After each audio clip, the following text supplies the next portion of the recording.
On this week's episode, we head to Panama because if it's World Cup qualifying, this must be an important episode. This is the world of CONCACAF.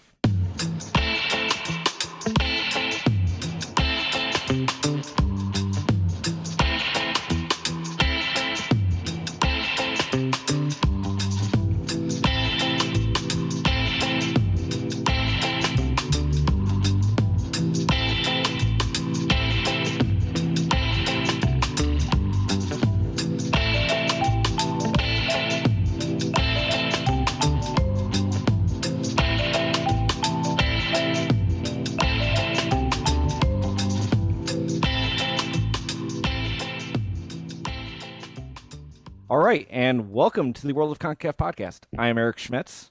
I'm Jonathan Slate. And I'm Donald Wine. And I hope I didn't get you to turn off with that terrible joke off the bat. But we're here to talk about World Cup qualifying, talk about CONCACAF, and talk about Panama, which will be our laser focus. But we're going to roll right into it, get right into Scoreboard Watch. It's World Cup qualifying. Really important games going on the October window. We had our 3 match days. Jonathan, why don't you start us off with match day 4, and we'll kind of go through the games and everything that happened. Yeah, so I'll read match day 4. We'll go through the games, and then we'll talk about the match day, and then move on to match day 5. So match day 4. So we had the United States in a 2-0 win over Jamaica in Austin. Honduras was a 0-0 draw against Costa Rica.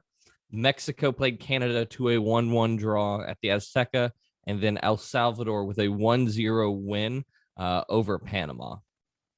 Now, Donald, is there anything that sticks out to you as a shock result or a big win or draw or loss or what have you here? Well, I think for American fans, this was the match day, right? Because everything came up United States, from the U.S. beating Jamaica with 2 goals by Ricardo Pepi to all the other results going their way at the end of this match day. If we look back, the United States was in first place over in the table. So if you're an American fan after this match day, you were riding high, because this was exactly what everyone wanted. And for Mexico, I think drawing is the one thing that it's probably the biggest shock there.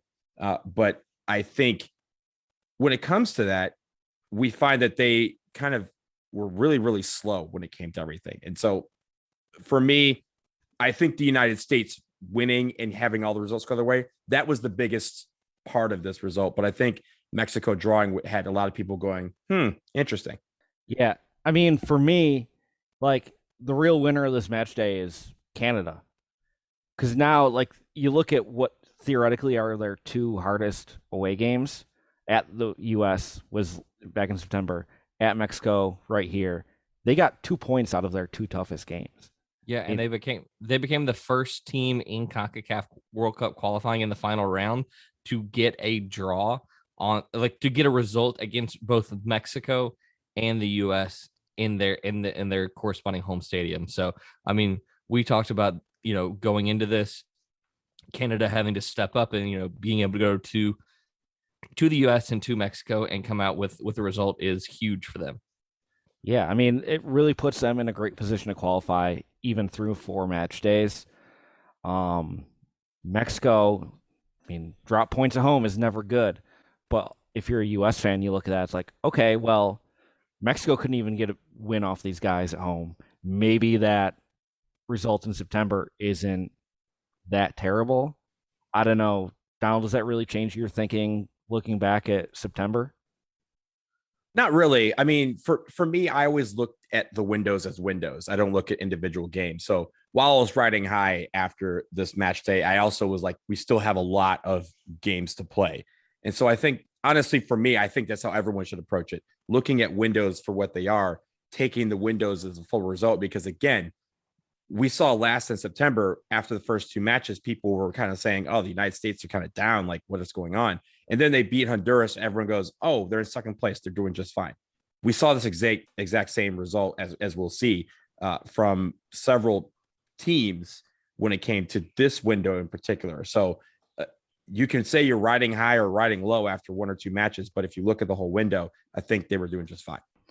And El Salvador getting their first win of this round of qualifying, getting goal off Eric Hernandez to get that 1-0 result over Panama. Honduras, Costa Rica, 0-0 draw. I'd say Costa Rica won that point because looking at some of the saves that Keylor Navas made in that match to keep it 0-0, being able to pull a point out of an away game was a big result for them. And then, the U.S. Getting business done on those 2 goals from Ricardo Pepi, maybe the most assured performance out of the U.S. so far in qualifying. So that wraps up match day number 4. Jonathan, you want to walk us through the results in match day number 5? Yeah, so match day number 5, Jamaica with a 0-0 draw against Canada. Costa Rica with a 2-1 win at home to El Salvador. We'll talk about the Panama game later on. And then Mexico with a 3-0 win over Honduras. Donald, you got any thoughts here? The biggest thought for me personally is the number 0. That is the number of people who attended that Jamaica match. Again, not having fans due to COVID.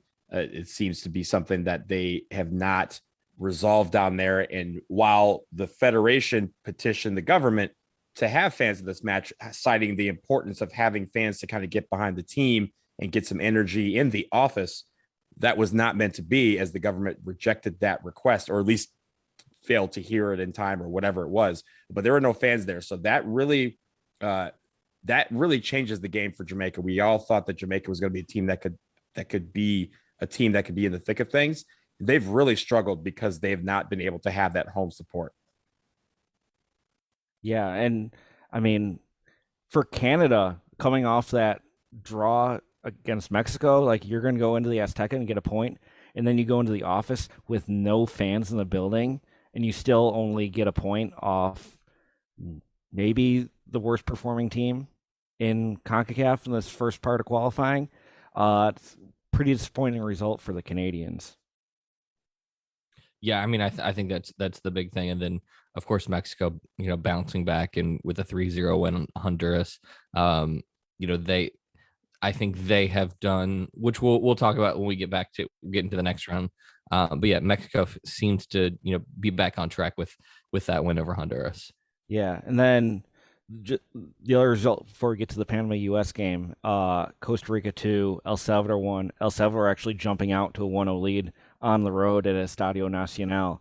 Costa Rica bouncing back and getting that 2-1 result to almost keep them in it. If they lose that game, you can almost write off the Ticos this early in qualifying. Yeah, that's a big result for them. And really just how they did it, like you said, coming from behind. I know it's at home and they want to win all those games at home. But El Salvador, as we've seen, is a very scrappy bunch. They may not win a lot of games, but they're going to be in the, right there at the end for a lot of these games. And for Costa Rica to come from behind, take the lead, and then hold on for that lead, that's a big result for them. Yeah, so Costa Rica hanging tough already after that result. The next result in the match day that we didn't quite discuss, Panama 1, United States 0 at Estadio Romel Fernandez in Panama City. Aníbal Godoy with the goal.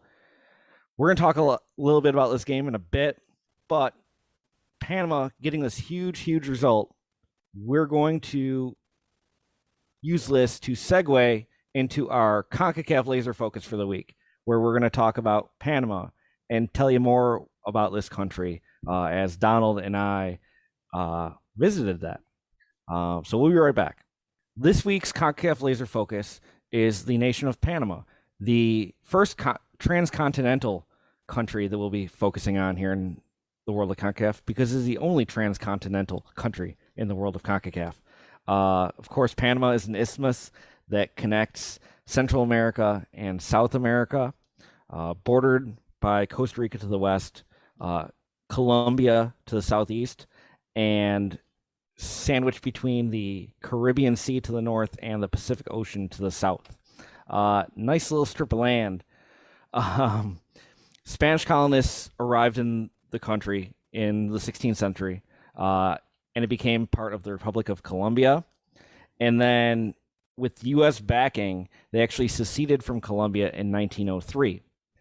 The reason the U.S. was backing their secession from Colombia was something you may have heard of. It's called the Panama Canal. Now, just a brief history lesson. Back in the day, if you wanted to ship around the world, if you were coming from the Atlantic to the Pacific or the Pacific to the Atlantic, you had like two options. You had Cape Horn around the bottom of South America, and you had going through the Arctic through the Bering Strait. Not exactly a smooth transition from one ocean to the other. So for years, decades, people were like, you know what, we should probably just like drill a hole right through the middle so we can get our ships from one place to the other. So starting with Britain in the 1840s, talking about it, the French tried doing it in the 1880s. In the late 1890s, early 1900s, the U.S. is like, yo, we'll build this canal for you. So they were negotiating with Colombia about getting access to the land. Colombia decided, we don't necessarily want to do this. They didn't approve it. So U.S. is like, all right, Panama, you guys want to secede? We got you. So with U.S. assistance, Panama declared independence on November 3rd, 1903. 3 days later, Panama signed a deal with the U.S. for the U.S. to build a canal through the land. So it took a matter of 3 days to sign on the dotted line to get this canal project going. So France had tried doing it in the 1880s. The U.S. was able to take some of the work they had done. I mean, France was trying hard. Like, they had millions of dollars in equipment. 22,000 people died on this French attempt to build the Panama Canal. And the U.S. comes in. They take about 10 years, and they get it done. They dig the ditch, and all of a sudden, the Atlantic and the Pacific are connected right here in Central America. The U.S. had signed the deal to build the canal with like the idea that they would also control it. So as part of it, they had a deal to for the U.S. to have rights to the canal zone until 1999, when it was turned over to Panama. So there was a lot of American involvement in the area. So going back to the Spanish settlers, now you have this U.S. involvement. It's a very diverse, very unique population and culture in this area of Panama.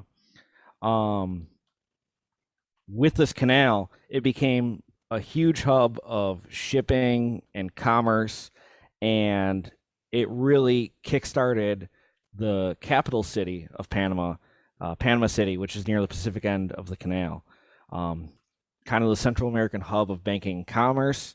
Panama City dates back to the 1500s. Panama Viejo, the remains are still there. That's like the old city that was settled in 1519. Panama City also features Casco Viejo, which is another old town area that was settled in 1671. But it's a very advanced, very cosmopolitan culture for Central America. If you're an American, they use U.S. currency. The remnants of U.S. occupation of the area are seen. A lot of chains. A lot of people speak in English, even though Spanish is the most dominant. But as part of U.S. occupation, the big sport there is baseball, funny enough. They've had some famous Panamanian baseball players. But more importantly for us is football. Soccer, as you may call it, is big and developing in Panama. So, Jonathan, can you tell us more about the soccer in Panama? Yeah, so football in Panama has, first came around in 1862. It was, first time being played there. On the club side, so it's broken down into There are 4 divisions. So you have Liga Panamena de Football, which is the top division, Nacional de Ascenso, which is the second division. There's 11 clubs. And then as you get further down, the Copa Romel Fernandez, which is 19 clubs divided into 3 kind of series. So there's, in those 3 groups, there's an 8, a 6, and a 5. And then there's some regional leagues in the 4th division. They've had a lot more success recently. On the club side, you may recognize teams such as Taro FC, who's had some success in CONCACAF Champions League, and Herrera FC as well. We'll dive into afterwards. We're going to dive in a little bit to the national team side, but first, Donald's going to talk a little bit about women's national team and the history.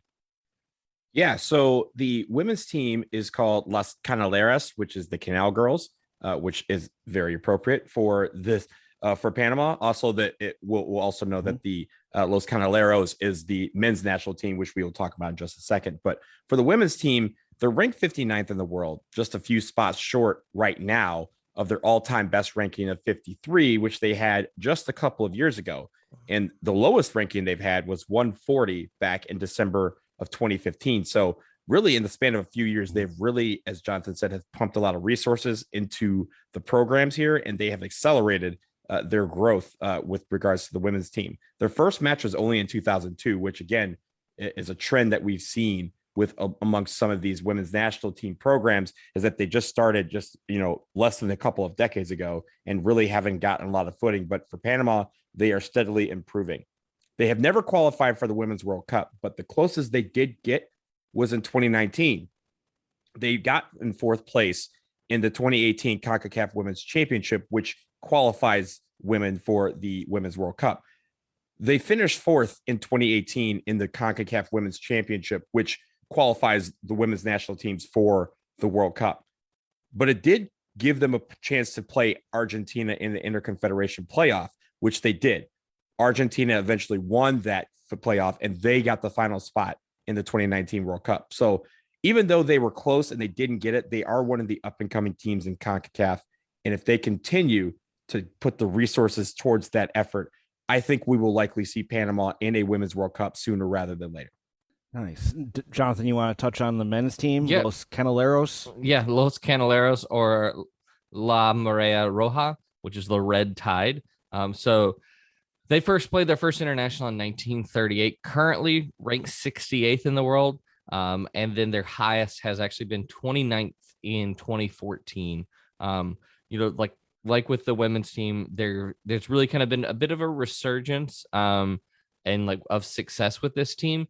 Now that's to say that probably a lot of the players that you would most recognize are going to be some older players, but they've qualified for 1 World Cup. So they in 2018, that was the first and only World Cup that they have made. And then their best results in the Gold Cup is they finished as runners up in both 2005 and 2013. Some players that, the makeup of their team, a lot of guys playing in the Spanish divisions, so Spanish first and second division. Some not a ton of the local or the in the National League, but kind of spread out throughout Central America. There's guys kind of all over the place, but their current goal leader, or all-time goal leader, is Luis Tejada, most cap with 43 goals. Gabriel Gomez is their most cap player at 149th. Some other guys that you may recognize, the ever thorn in the side of Blas Perez, Roman Torres, Armando Cooper. There is a list of guys that maybe aren't playing as much, that I think that most U.S. or longtime CONCACAF fans will recognize. Now, their stadium, Estadio Romel Fernandez, you may be familiar hearing the name. Romel Fernandez was a national team player, star. He actually was one of the first players to get over to Europe and have some success. He had spent time at Tenerife, at Valencia, and he died in a car accident in 1993 at age 27. Since then, his impact, you'll see his name come up when it comes to Panamanian soccer a lot. His legacy is still there. So that's kind of the soccer stuff with Panama. Let's talk about the country and the culture. Donald, you've been there. I've been there. What is your experience in Panama been like?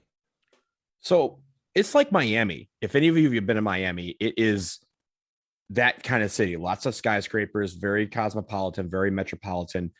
A lot of clubs in Panama. But you also have that history outside. You have the suburbs where you have a lot of history. You have the Panama Canal, which is just a short drive away from Panama City. You have all of that. So it's incredible where if you were interested in seeing Panama or seeing a country that's outside that kind of feels like home, Panama is great. And you will see a lot of expats make their way down to Panama to live after they retire, because it's like, again, it's like being in Miami, temperate weather when it comes to similar weather when it comes to Miami, but also a lot cheaper than it is in Miami. And I can say for one, that is much cheaper in Panama City than it is in Miami for some of the things that you can do there. Yeah, no, I mean, the city itself, like you said, skyscrapers everywhere. A lot of nice restaurants, nice hotels. All the chain restaurants you could ever imagine are down there. Some really cool areas to explore. Casco Viejo, the old town, really sweet place. There's a rum bar in that area called Pedro Mandinga Rum Bar. We went there when I was down there in 2017. Went there when we were down there last week. One of my favorite spots in CONCACAF. Just a really cool place, great vibe. Highly recommend. Donald, have you had any interesting experiences being in Panama? Oh, yes. Yes, I have. So everyone strap in for probably the wildest story you'll ever hear on this podcast. So literally strap in. Literally buckle your seatbelts. So this goes back to 2015. I was in Costa Rica for DC United playing Alajuelense in Champions League. And coming back, I had a 9-hour layover in Panama, and I'd never been there before. So I said, yo, why do that versus a 9-hour layover in Houston? I'll just go to Panama, explore a little bit, call a little day trip, and go back home. Or so I thought. So I land at like 8 a.m, drop my bags off in a locker, and I was going to catch a cab. This is before Ubers, ladies and gentlemen. So there's just cabs where you have to kind of negotiate your price. So there's this guy standing there, and he doesn't look like a cab driver, but he's standing behind the cab stand place. So I'm like, how much to go to Casco Viejo or the Locks, which is the Panama Canal? And he goes, oh, it's about $40. And I was like, it's not $40. It's like $20. So I go to another guy, and this guy, is dressed like he's supposed to be a taxi cab driver. And I go, how much to Casco Viejo? And he goes, oh, it's 25. And I was like, it's a little much, but okay, let's go. We're in the money. We're in the ballpark. So this guy, he walks outside, and there's a row of cabs, yellow cabs. And he starts, picking, tapping his pockets, like similar to what you would do if you're trying to remember where you put your keys. And so I'm like, okay, he's looking for his keys. So he goes, mind you, all this is in Spanish. I know enough Spanish to get by. This is the reason why this story is incredible, because all of this to a point is in just Spanish. He goes, my cab is broken, but I have my car, and I will take you in my personal car if that's cool. Now, for those of you who are saying that's a trap, in 2014 during the World Cup, we actually had this happen where a cab driver, his cab literally broke down with us in it, and he took us in his personal car. There was a huge sombrero in the back seat, the size of the back seat. We got out fine. He took us 4 hours home. So I said, sketchy cab part 2. Here we go. So we get in the car, and we're going. Now, the first instinct in my mind that something bad is about to happen is we're going down the highway, which, as Eric knows, is a toll road, and there's toll plazas every few miles. The first one, it's one of those things where a gate comes up and you kind of tap a thing. A gate comes down and you tap a thing, and the gate pops up. You go through.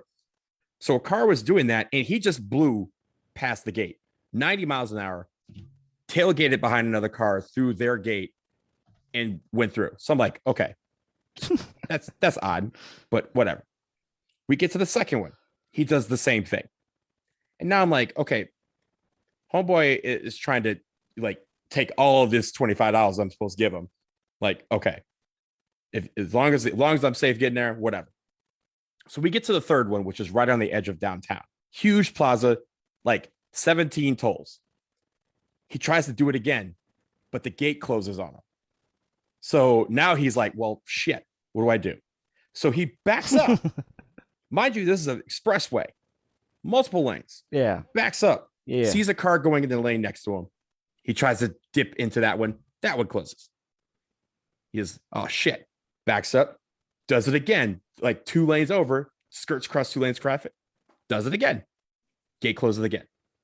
Now, then he goes back to the first one. And the gate closes a 4th time. Now, at this point, all of these toll booths are operated by people. And so one of them is like, what is this car doing? So he pops out and he comes up to the window and he's starting to walk up to the gate. He knocks on the hood like, hey, what are you doing? And this, ladies and gentlemen, is why I say you should strap in.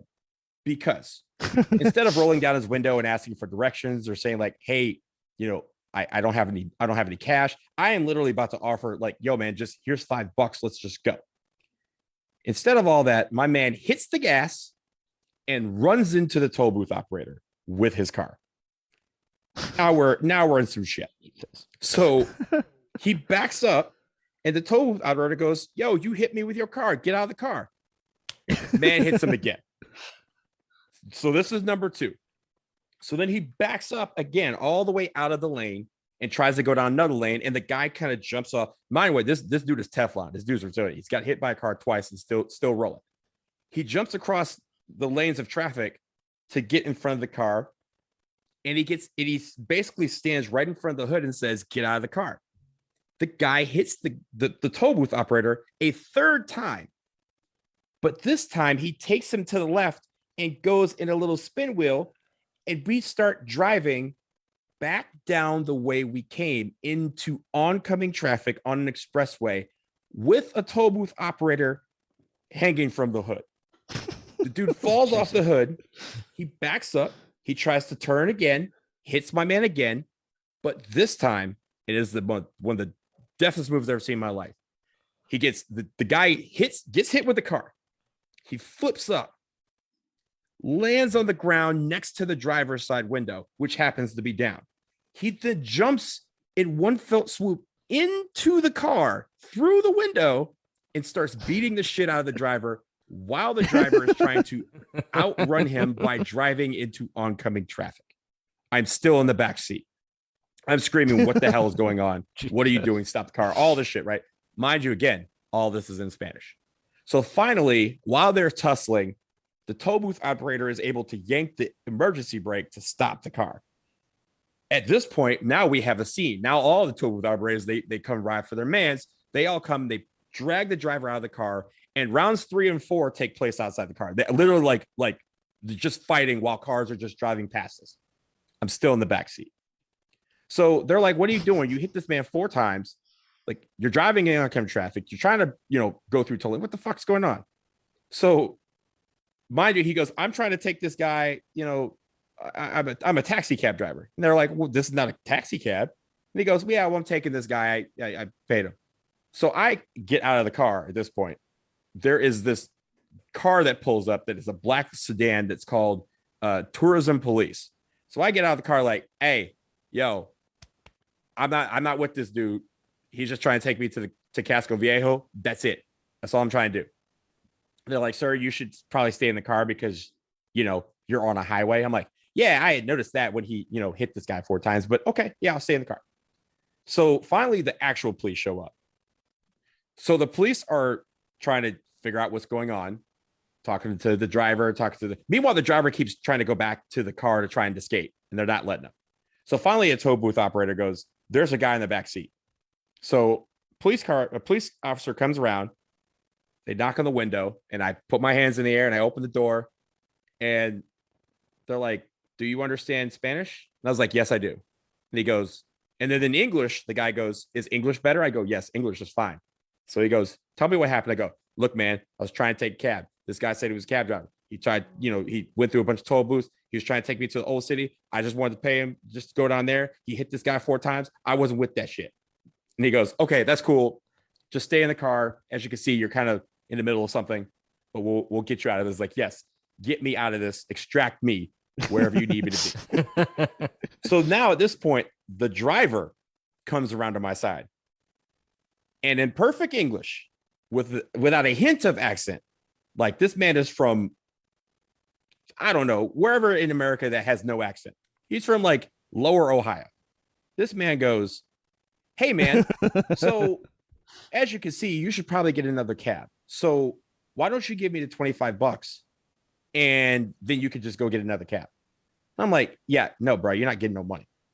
So he's like, "But we had an agreement." And I was like, "Yes, but when I ask you to do something and you don't do it, you don't get paid for it. I'm sitting here because you tried to attempt a murder on some dude. I'm not giving you any money." So then finally they all pull the driver away. And that was the end of my conversation with him. So then the cops are like, "Okay, we're going to remove you from this situation." I was like, "Remove the shit out of me. Let's go." So they put me in the back of the police car, and I go, "Am I under arrest?" They go, No, we're just removing you. So you're fine." And so, okay, cool. We get in the car and we start rolling. Meanwhile, this guy too, I know he's not on still. Like, for all I knew at that point, this dude was still arguing with the cops and trying to escape this shit. But anyway, so we get to where the Hard Rock is, and they're just going to try and get me another cab.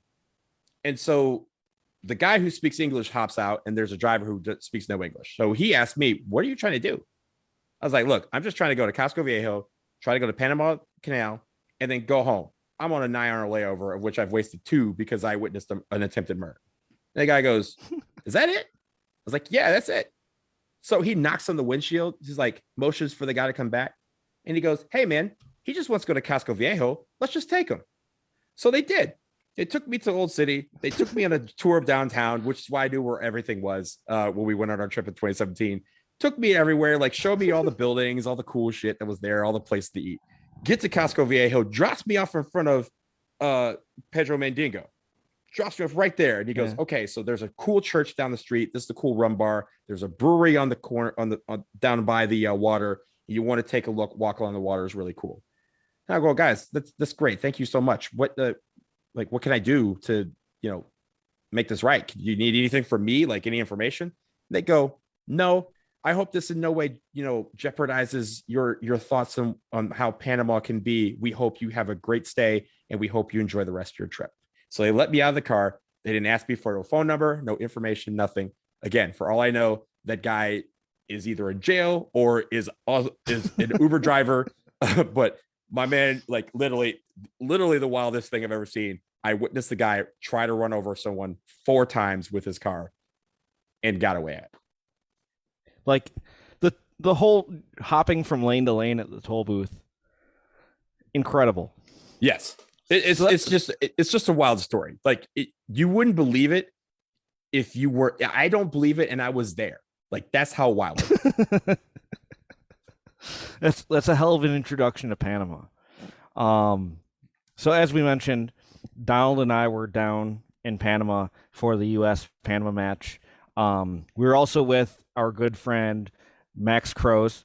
So to talk about this trip, we decided to have Max on. So we're going to go ahead and move on to our next segment called Let's Get a Bucket. And right after this, we're going to talk to our boy Max about Panama.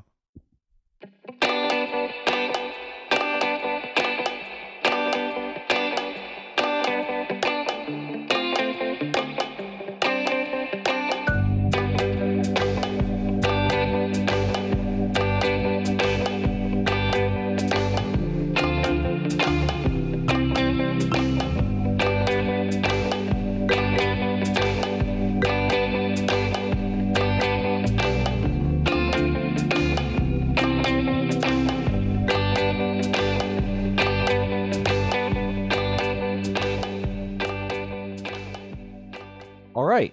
With us today, we're about to start our Let's Get a Bucket / CONCACAF on the Road segment. And our guest today, you may have seen him in the New York Times. You may see him at U.S. games imploring you to care more about American soccer. He is a dear friend of all of ours, Max Crows. Max, how are you doing today? I'm doing great. Yes, I'd like to ask everyone to please be more passionate about American soccer. That's my calling card. I'm glad that that's found a good way to introduce myself. Yeah. And before that, this is, I mean, for those of you out there, Max and all of us go way back. Max and I go way back to like 2007 at the MLS Cup. But one thing that you did, I wanted you to talk about, because it does involve a little bit of CONCACAF, involves the United States a little bit. Your 50 states, 50 jerseys project. Tell me how that, like, what that is and how it's grown over the years. Oh yeah, that's thanks. I appreciate that. So back in the day, like going to the US games, I think circa 2007, 2008, a lot of players. We're churning through a lot of players back then. And you didn't really know who was going to stick. I will say, I was raised in Houston, Texas. My favorite US national team player back in the day was Stuart Holden. But, you know, unfortunately, injuries took Stu from us on the national team. And that was kind of like always touch and go of whether or not he'd be in the lineup. And it's always a little weird to like buy a jersey of a player you're super passionate about that maybe doesn't make it, or maybe only ends up with 7 to 10 caps for the US national team. So I just started deciding, I just lived in Alaska and moved back from Alaska. So I put Alaska 49 on the back of my jersey because Alaska is the 49th state. Then, you know, I made it Texas 28 being from Texas. And now I live in Helena, Montana, hotbed of American soccer right here in Helena, Montana. And I put Montana 41 because it's the 41st state. And that caught on. Like, people started doing that. It was really cool to see. It's a great way to like get a jersey and make sure the jersey lasts. Also, you know, maybe you're really passionate about a player, but you're not sure they're going to be around. I love Daryl Dike. We've seen 0 World Cup qualifying minutes out of Daryl Dike. Right? I own a Juan Agadello Waldo jersey. Yeah, I love going to games and seeing what people got on at the game and everything, but it's really touch or go sometimes. If you're dropping, you know, $150 on an authentic customized jersey, I always kind of was of the opinion I wanted to be something I can throw on proudly in the future. I shouldn't even say proudly. It's not like wearing a player that's not on the team isn't like something to be proud of. It's just kind of a way that I feel like the jersey lasts longer. Yeah, the inspiration for me wearing my Michigan 26 jersey all the time is this 50 state 50 jersey project that Max started back then. Because once he did it, I was like, oh, that's easy. I can always rep my home state wherever I go. And then DC as well, because we both founded AODC. But yes, I want to point that out because Max's reputation long precedes the New York Times calling. He was famous long before the New York Times. We knew him before that. Yeah. We knew him before he was a rock star. If you've been following World Cup qualifying, I'm sure you've seen Max. He's been getting a lot of FaceTime wearing that Montana jersey behind the goal at all the U.S. home games. But Max also joined us on our trip to Panama. Now, Max, had you been to Panama before? No, this is my first time. It's a great time. Yeah. So tell me about like your impressions of Panama going in and then what you experienced like getting there. Did it live up to the expectations? I just want to like stage set for everybody that I'm super into history. I'm super into geography. I love learning a whole lot about different places. I love going places just to experience them. I don't even need to go for something. I just like going and soaking it all in. That being said, when I travel with you guys and I travel for US soccer games, I don't really get the best cultural experience or up to what I'm trying to do. Maybe that's a little bit, that's on my shoulders, you know. I like hanging out with you guys. I like hanging out with all our American fans. I like meeting people, maybe having a couple drinks, maybe just one or two. Yeah, one or two. So, you know, as far as impressions and everything went, like I was going for the game. It was great to go. It was really cool seeing the city and experiencing what is, you know, just a city that's a lot of fun to be in. It seems like the type of place where if you're trying to hang out and just have a good time with some friends, great destination to be at. I look forward to going back in the future and experiencing more, if I'm being honest with you. Like, I didn't even make it to the canal. The canal is nice, Now- by the way. Yeah, yeah, the canal is definitely something you want to hit. Now you did get a chance to experience a little bit of Casco Viejo, like the old town area. Can you tell everyone what happened in Casco Viejo? Well, we had a great time there for starters, but some of the sidewalks maybe have like I don't know what you would call it, maybe just a hole. That's the right phrase for it in them. Deep holes. You know, my father-in-law always says one eye up, one eye down, and I really should listen to him more because yeah, I just put my foot straight through what was either a hole with no cover on it or like had like a piece of plastic covering up a hole, and your man went down. I went down, tumbled a little bit halfway into the street there. Shout out to the times we live in. It's really great that there's antiseptic products available almost everywhere you go. Was able to patch that up at the bar with a little bit of antiseptic and some bar napkins. But yeah, definitely had to make a trip to the grocery store the next day, get some more official stuff and patch myself up. Could have been way worse. Whoa, could have been way worse. And that's on me. You know, one eye up, one eye down is the general rule, and I wasn't following it. Yeah, no. So speaking of drinks, I do have one question. How did you find the seltzers of Panama? Oh yeah, so if you're listening to me, I'm big time seltzer person here. Early adopter. Living in Montana, I could say it's one of the few things Montana got before the rest of the country. I don't know why that's the case. Maybe it's great to have when you're fly fishing or floating a river on a hot day. But yeah, there weren't too many seltzers. I don't remember running into too many seltzers. It was a lot of mixed drinks, a lot of cocktails, a lot of make me whatever you want to serve. It was but I think Schmitz, we found some at a grocery store, right? But it was yeah, it was just fizzies. Yeah, just fizzies. yeah.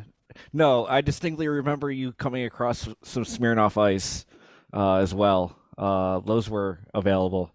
You always got a finds couple Smirnoff people with Ice. those. You can't find Smirnoff Ice in Washington, D.C., but he seems to find them in Honduras. He found them in Panama.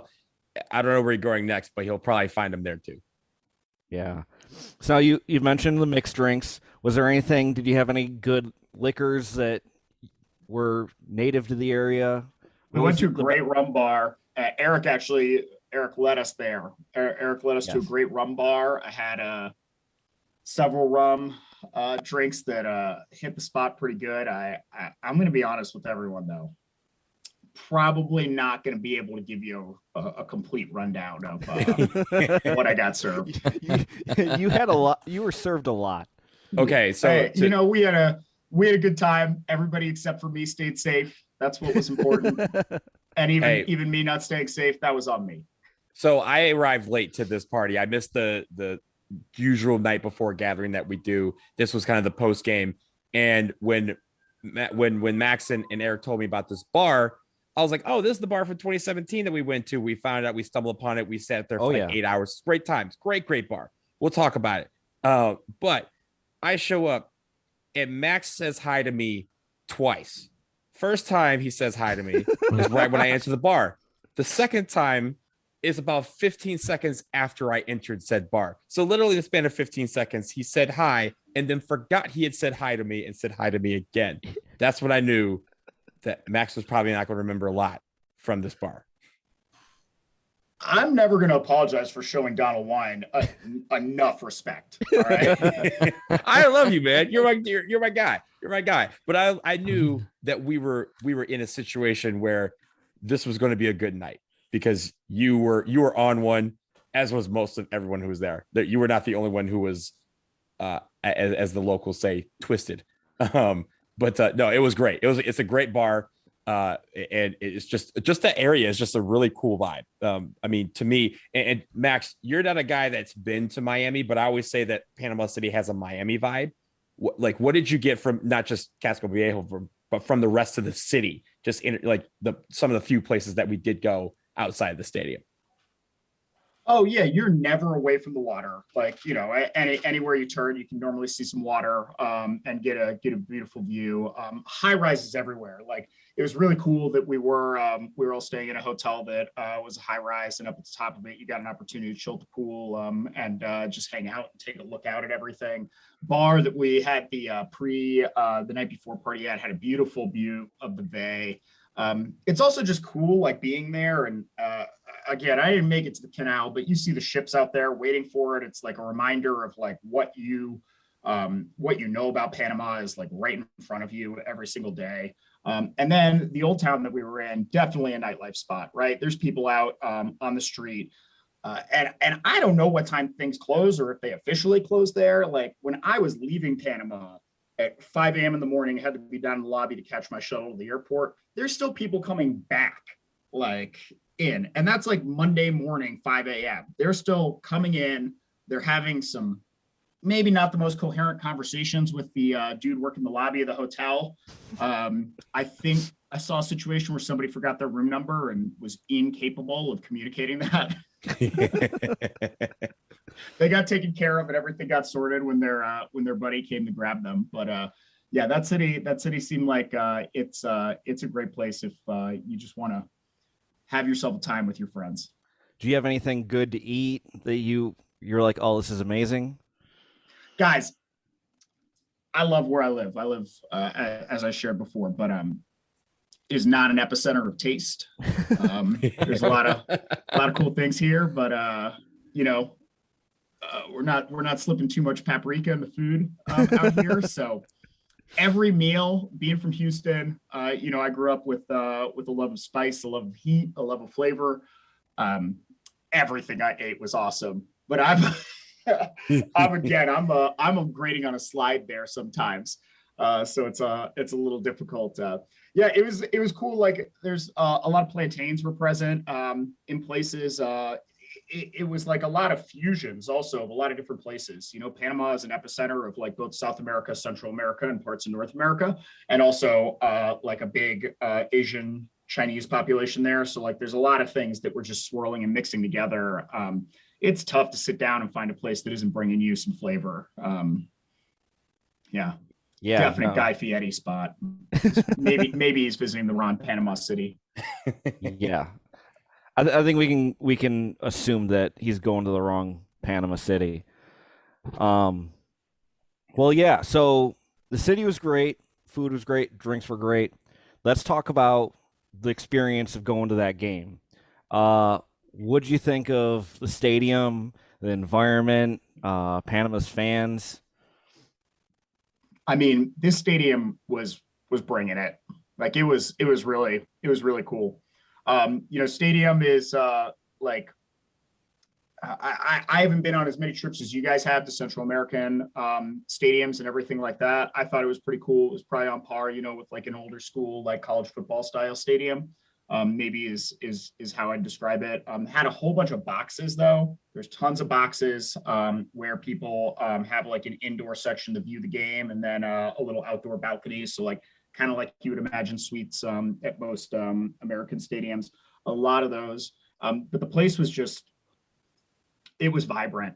Like, I went to Honduras as well with you guys, and like I think that at times the game in Honduras, the fans were a little quiet. Like, there was a sense of unease. There was a sense of like uncertainty about maybe their team and how things were going. They knew that they weren't like, bringing the squad that they brought in the past. And they were definitely waiting to turn on their manager in Honduras, which they did as soon as the U.S. got that second goal. Mm. Panama felt very different. Like, everybody there was just like amped for this. They were bringing the organized support as well as just like the natural organic support. You had an organized supporter section right at the midline. People doing that like South American, Eastern European, like straddling the top of the fence, situation, like just going, singing songs, leading chants, waving flags.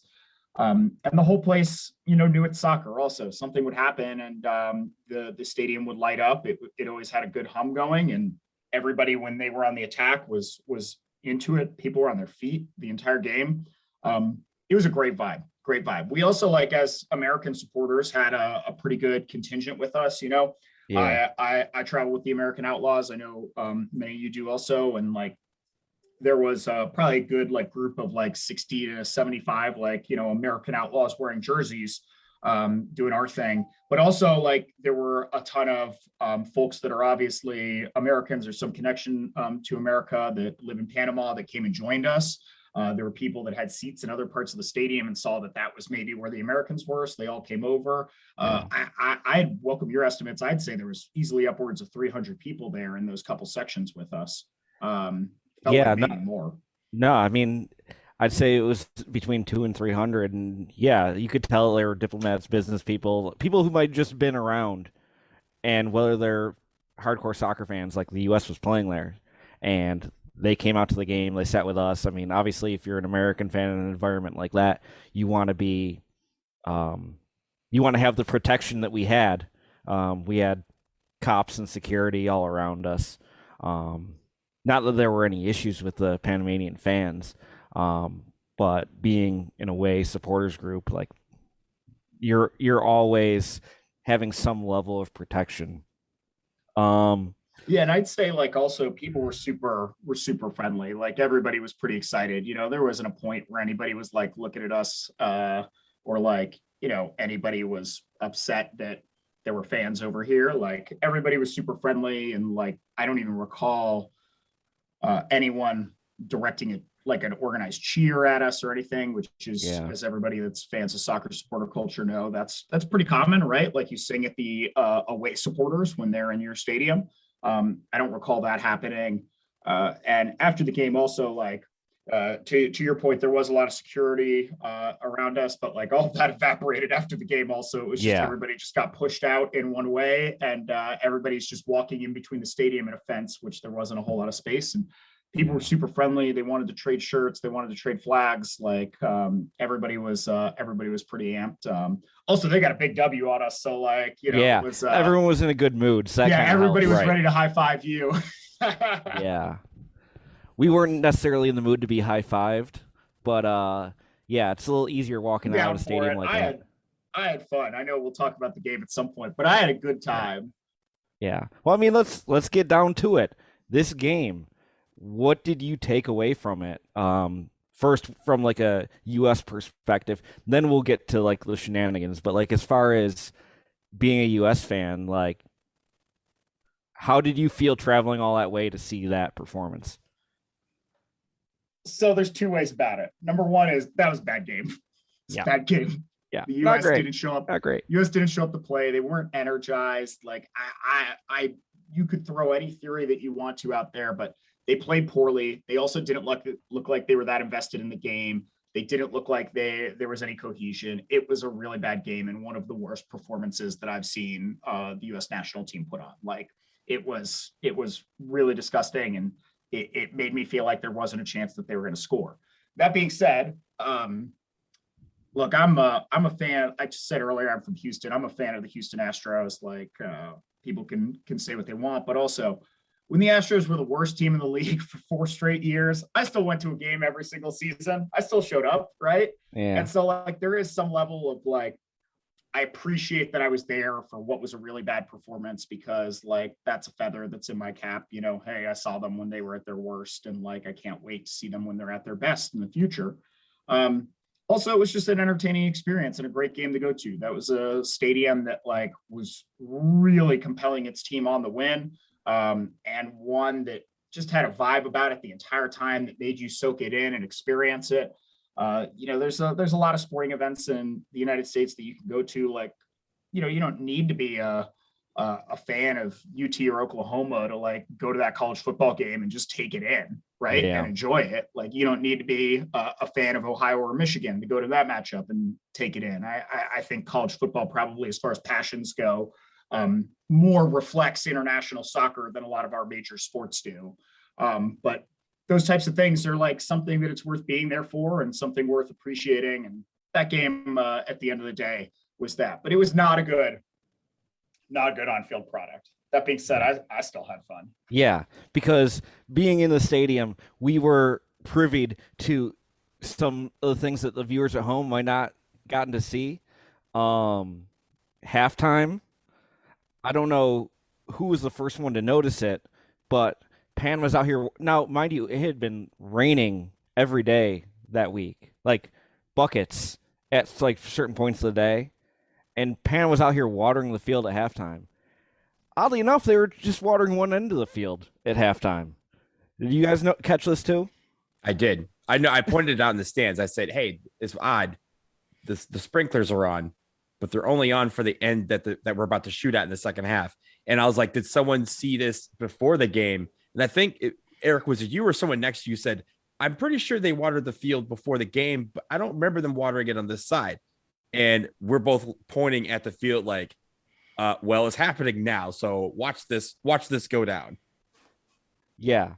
So like Tyler Adams and Brandon Anderson were coming on at halftime as subs, and they were out there warming up, and you just see them running through puddles.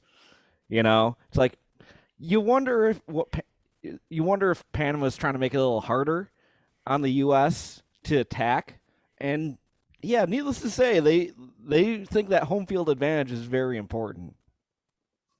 It would have been like in the NBA if those guys and girls that like run out to mop up the sweat all the time. It would have been like if like that's just not happening on one end of the floor. Or they're pouring more sweat down on the floor.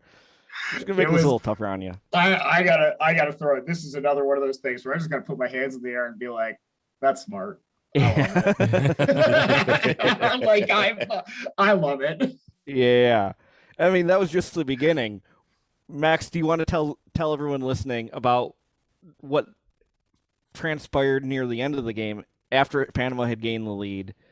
Oh yeah, so there's a couple ways you can like think about this, right? We all watched this game, and look, I was in the stands and I did not see a team that was ready to score a goal. Yeah, no. I don't mean to throw too many bombs here, but yeah, the through balls were like 20 yards off of everybody every single time they were put down, and like midfielders were backtracking instead of turning upfield when they had space. This did not seem like the U.S. was going to score. I think Panama felt the same way, and this was like the coolest experience where this entire stadium wanted to waste the final 18 minutes of that game. There was not a single person in that stadium that wasn't in on it, didn't know what they wanted to achieve as a collective, what we wanted to, what they wanted. So everyone in the stadium understood the assignment. Every single soul. Yeah. Oh yeah. From the vendors that were slinging Domino's pizza, to the ball boys, to the coaching staff, to the people who rushed the field. Everybody knew what they were supposed to do. Everybody. Yeah. Yeah. It was a level of cohesion that like I wish existed at like every sporting event I ever go to. It was like, everybody just kind of put their finger on their nostril and like gave the signal that like, hey, this is going to happen now. And it was pretty awesome. That's how I interpret it. Obviously, a lot of folks got pretty bad about everything that went down and like, hey, this is a little unprofessional or like not fair. But also like, if you're on the road in CONCACAF and you don't score in the first 80 minutes, like it's kind of on you. To be fair, a lot of what they did was very illegal and is definitely being investigated by FIFA. But we can still like, kind of tip our hats to it and like, y'all did that. Yeah. Like for those of you out there, I respect the effort. It was like the secret play in Little Big League, like that they finally worked on all season. They finally pulled it off. That was the level of like coordination that was going down with this. Yeah. I mean, all right. So there's a couple categories we need to divide this into for full discussion. All right. We already talked about the sprinklers. Great. A+ play.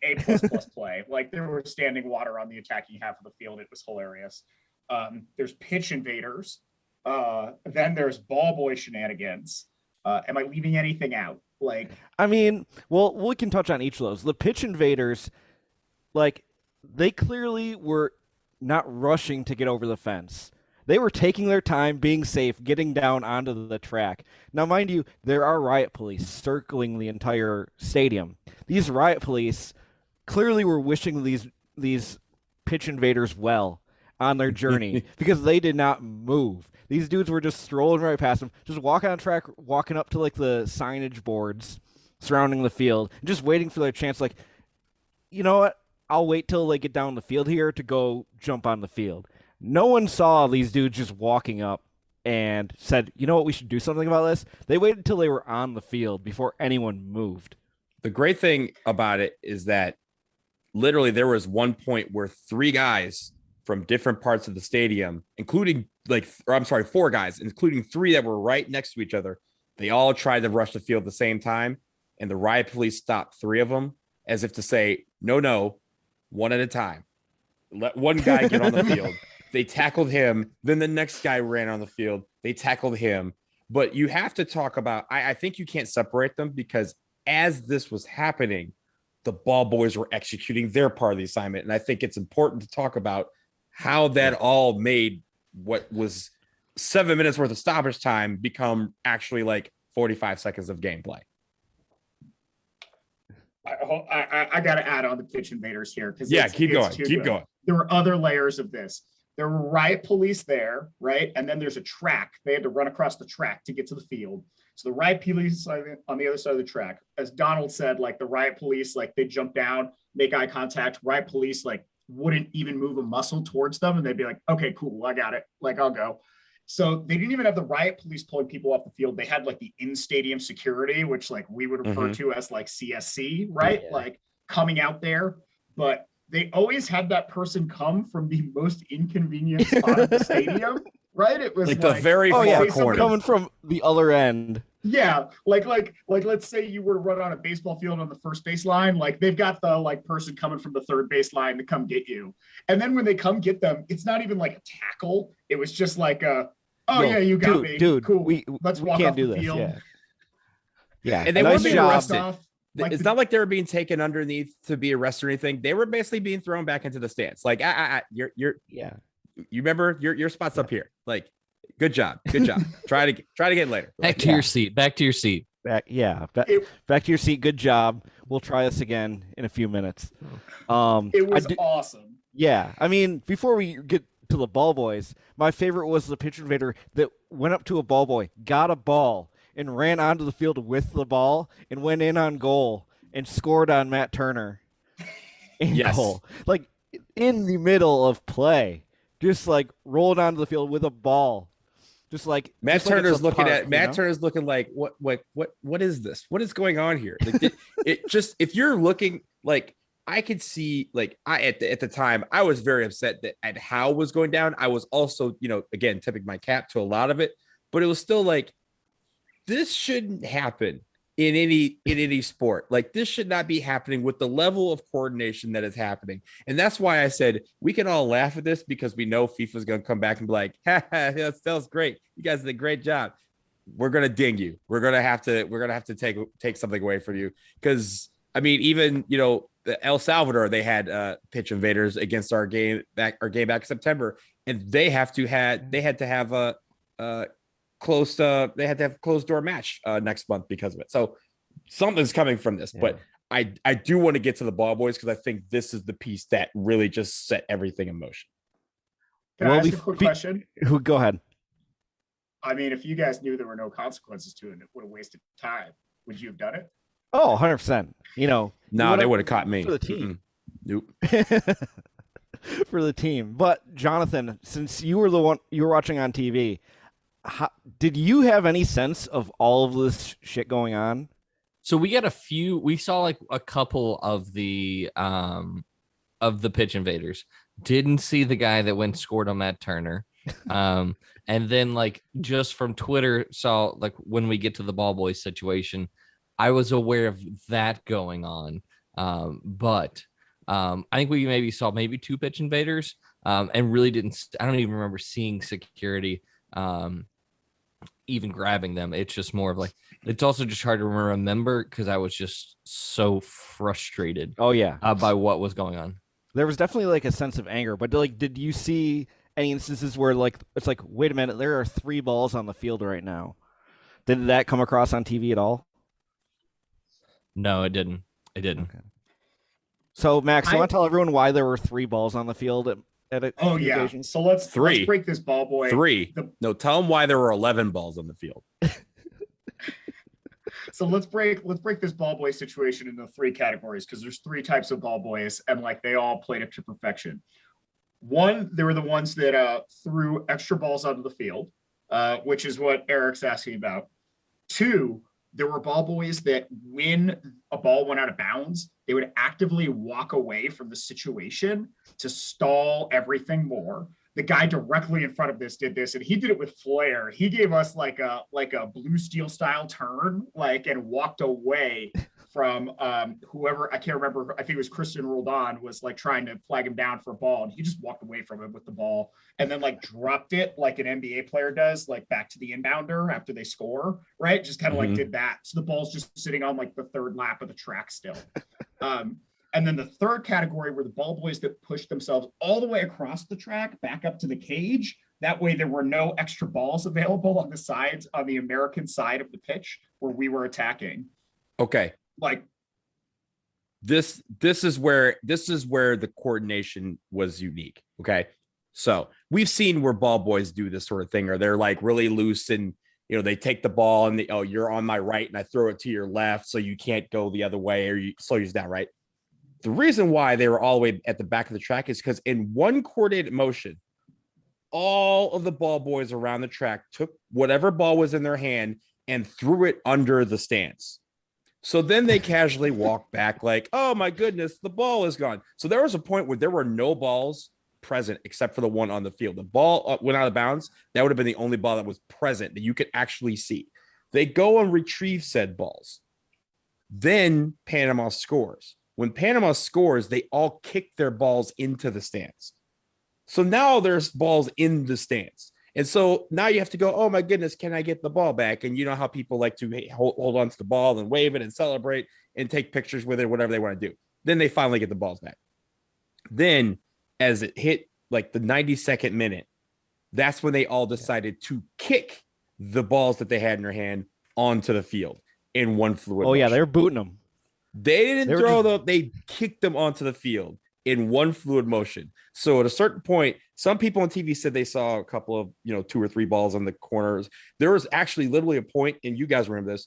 So the thing with Turner kicking the balls off the field, right, is he was kicking like 2 or 3 balls like off the field, but he was all the way to the sideline while a ball was coming to him in play by a Panamanian player. So literally this Panamanian player for about 3 seconds had an empty net to shoot on because Matt Turner was so far over to the side trying to get all of these balls out of the way. And then there was a certain point where he came back and there was another ball in front and he didn't know which ball to play.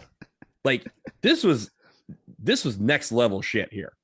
This was bad. Yeah. No, my favorite was there was a throw in. Panama was like pushing down, going to the corner, trying to kill time. And the ball went out of bounds and they had a throw in. So, all of a sudden, all the ball boys decided, here's the ball. So there were 4 balls thrown on the field for the throw-in. It's like, we just wanted to make sure that you had a ball to do this throw-in. All 4 of us. Look, Matt Turner looks like a man that's probably played World of Warcraft. I'm just going to put that on him. And he was given some side quests in that game. A lot of them.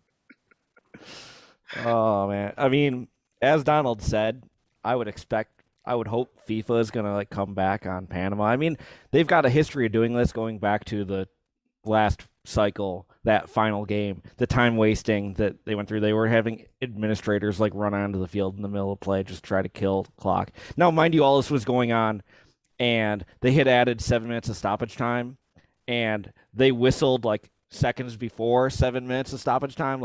It's not only they didn't add, it was a hard stop. For all of this nonsense going on. We got 6 minutes and 57 seconds of extra time when we should have had 7, and we probably played 45 of those seconds. Just next level CONCACAF shithousery by the people and the nation of Panama. Let's shout out the Panamanian bench also, because at one point a ball went out next to them also, and there were several back heels I felt like put on that ball to push it back onto the track, and then everybody muscled up I can't remember who was going after it, but an American was running after the ball, and like he was just catching shoulders left and right, as he's trying to make his way like to go get this ball, and not a single person's moving to help out. It was impressive. Yeah. I think Greg no had to go quick get that ball. throws. I was going to say Greg loves to quick chase the ball Walter. though. You got to get that quick bounce throws. pass in. The bounce pass. All right. Well, Max, appreciate you coming on to share your experience in Panama. Before we let you go, it's time for another edition of Real Team or Fake Team. Are you familiar with the game? I am. Okay. For our listeners at home who are just tuning in when they see that Max is on the podcast, this is a little game we play for each country that we focus on. We're going to give Max a bunch of team names. He has to tell us if he thinks they're a real team or fake team, because some of these sound completely made up. So Max is our contestant. I play Football Manager, but I can't remember the last time I was diving through the Panamanian leagues looking for Wonder Kids. So, all right. Well, Jonathan and Donald are going to be our presenters today. Who's up first? I believe it is me. And here we go. Your first team is FC Romel Fernandez. I'm going to go real. That is a fake team. Romel Fernandez is the name of a league. It is the name of a stadium, but it is not the name of a team. All right, so we're going to follow this up with San Francisco FC. I'm going to go real. You are right. That is a real team in the top division of the Panamanian League. All right, one for two. Let's go. That's pretty good. So the next one I have here is Suntrax FC. Could you say that one again?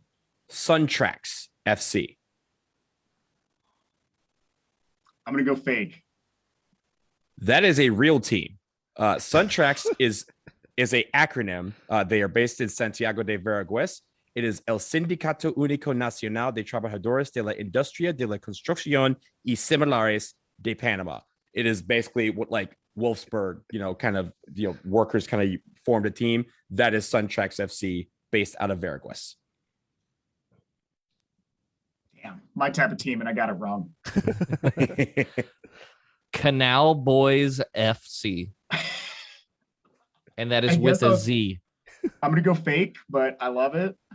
That is a fake team. Yes, that is a fake team. Yeah. Right. So he's 2 for 4, right? Yeah, 2 for 4. All right.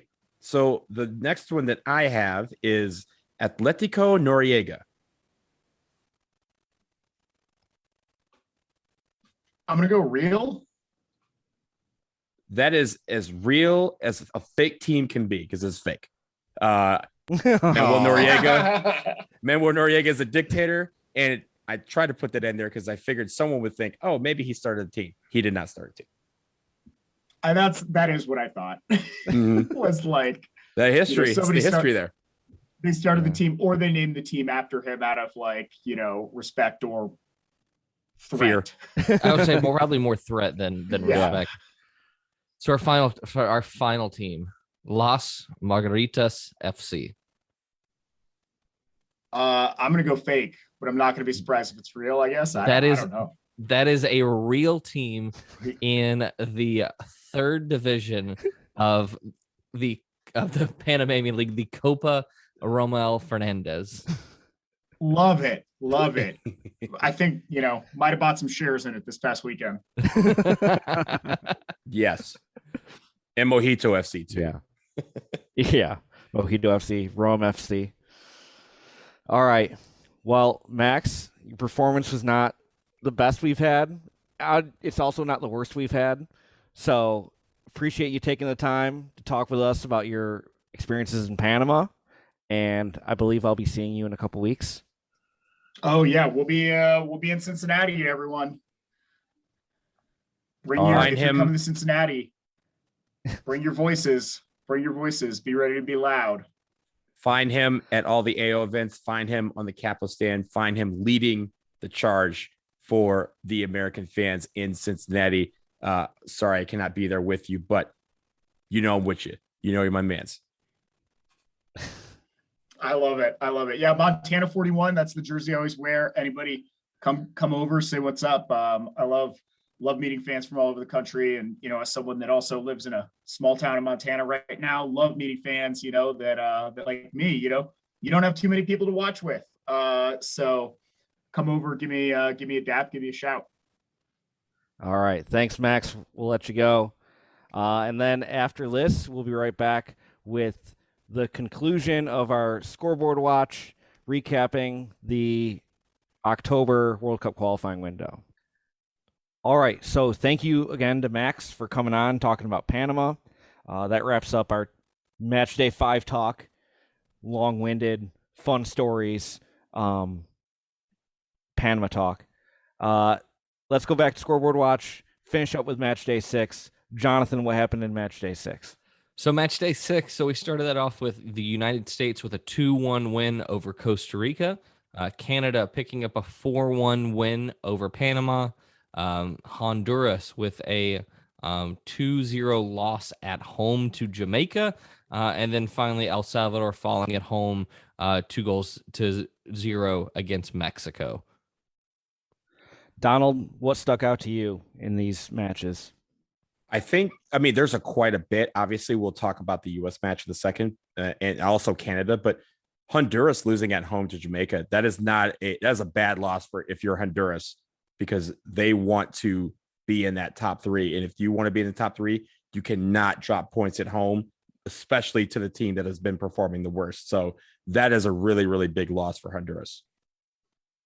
Yeah, and the key thing for Honduras that was actually manager Fabian Coito's final match as manager. Actually, before the match, they announced that it would be his last game. They are bringing in a replacement because clearly qualifying is not going as well as they would have hoped. So Fabian Coito ends his tenure with Honduras with that 0-2 loss at home at the Estadio Olimpico. Jonathan, what other things stuck out to you? I mean, we'll talk after we kind of talk through all of them, you know, where everybody sits in the group real quick. But I mean, I think seeing the U.S. bounce back from their 1-0 loss to Panama was pretty big. It did not start well with, you know, the U.S. conceding within the first minute. But it was good to see the U.S. bounce back there, picking up, you know, 6 points out of the window. Yeah, things were looking pretty bleak when you're coming off a disappointing loss and all of a sudden you're down 1-0 in the first minute. That goalkeeper change by Greg Berhalter, inserting Zach Steffen for his first qualifying action, coming off that Panama loss, and then he gives up a goal in the first minute. That didn't look like it was aging well, but hell of a job by the U.S. recovering. That Serginho Dest fucking banger. It looked great on TV. Donald, how did it look in the stadium? It looked absolutely fucking fantastic. It was great. It was on the opposite end from me. I will say, for those of you who were watching on TV, I did not see the first goal because the Tifo was still up and was starting to come down. So I only saw the guys celebrating, and I was like, oh, I guess they scored. Like, that sucks. But I will say that the crowd was still back into it. But Serginho Dest, his laser was incredible. I got to actually watch him do the little shimmy. And then when he did it and took the shot, I knew it was going in because that was how his first goal against Jamaica way back in March, how that one transpired. He hit the cover off the ball. It was terrific. Hell of a strike. And then I think Tim Weah deserved credit for that goal. Ended up going down as an own goal to Costa Rica. I mean, the other big thing to come out of that game, Keylor Navas being replaced at halftime. I don't know about you, Jonathan, but as soon as that happened, I'm like, all right, the U.S. is going to win this game. Yeah, no, I mean, we were even having conversations like, I don't know, after that first goal went in, it's like, I don't know how we get 2 past Keylor Navas, and the fact that then he went off injured, I think played a large reason for, you know, Weah being able to get that shot in. and that goal going in, and the U.S. bouncing back, because I think if they come out of there with a draw, it's a much different situation. Then 6 points is a whole lot different than 4 points. Oh, absolutely. I mean, Berhalter's job would have to be on the line if they were only getting out of that window with 4 points or less. I can understand going back to the way goal. I can understand why it was an own goal. I literally was right on top of that one. He hit the absolute snot off the ball, and it hit the post and ricocheted off the back of Moreira, and then just had this huge backspin where it was just kind of like when you kind of you'll throw a ball to try and kick it and you kind of spin it to try and see if it hovers on the grass. That's what it was doing. So I start jumping up and down on the capel stand to kind of wheel it across the line. And sure enough, it finally rolled across the line. But if it hovered for another like half a second, I think it was Aronson that was coming through that would have just, followed through and put it in. But the reason why it sucks, that's one of those own goals that sucks, because the only reason it's an own goal is because Weah hit the snot out of the ball. If he doesn't hit the snot out of the ball, it doesn't do that ricochet off the goalpost thing and spin into the goal. It would have, been probably a routine save. So I think give credit to Weah for that goal. It just sucks that he doesn't get the credit in the score column. So big bounce back win for the U.S. Going back to that Canada-Panama game, Panama coming off that big 1-0 win, they actually jump ahead at BMO Field on a goal by Rolando Blackburn. Canada comes back, gets 4 goals. Canada looking really good to qualify at this point. So big 3 points for the Canucks there. We talked about Honduras, Jamaica. And then the only thing I want to note in the El Salvador-Mexico game, El Salvador kept it close, but late for Mexico, Nestor Araujo goes off with a red card. Actually, both teams finished with 10 men. Nestor Araujo, Mexico's starting number 1 center back, out for the next game, which happens to be Mexico at USA. So really, they got the 3 points, but it's costly 3 points for the Mexicans. Jonathan, do you just want to recap where we're sitting after 6 match days? Yeah, so coming out of there, Mexico in first with 14 points, the United States in second at 11 points, Canada in third in the final automatic qualification spot with 10, Panama in fourth with 8, Costa Rica in fifth with 6 points, Jamaica ahead of El Salvador on goal difference with 5 points each, and then finally Honduras only on 3 points. So things still tight, a lot of teams still in it, but November is going to be make or break. We will be back next week or the week after. We will have a preview podcast for the November window. We want to keep this short this week, make sure that we recapped all of the happenings and talk to you about Panama as much as we could. Donald, do you want to tell everyone where people can find you? Yeah, at BlazinDW on Twitter or Instagram, and you can follow me at starsandstripesfc.com or at starsstripesfc on Twitter. Yeah, and then you can find me on Twitter at jslapeSSP or at Speedway Soccer and BroadwaySportsMedia.com. And of course, you can find us, the podcast, at PodCACAF, POD on all your social medias, your Twitters, your Facebooks, your Instagrams.